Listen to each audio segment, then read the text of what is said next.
Let's transform any iPhone photo into 3D. Now, if you took a photo on your iPhone, a brand new feature is that you can convert this into 3D, essentially having the foreground and the background kind of move differently so that it gives you a spatial look on it.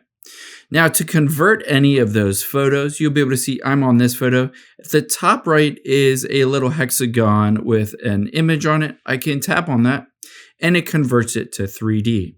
Now, of course, if I move my phone around here, I'm not going to move it around a ton because you won't be able to see it very much with this camera, but you can see I'm moving differently from my background, and it kind of creates this 3D look and feel.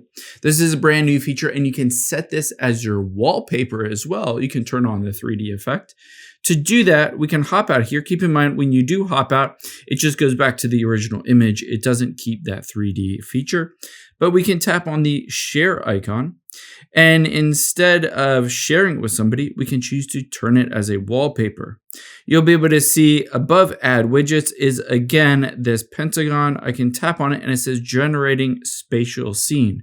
And now if I move my phone around, you'll be able to see I move differently from the background, giving a three-dimensional look as you're moving your phone and just holding it as you're walking around. A really cool feature.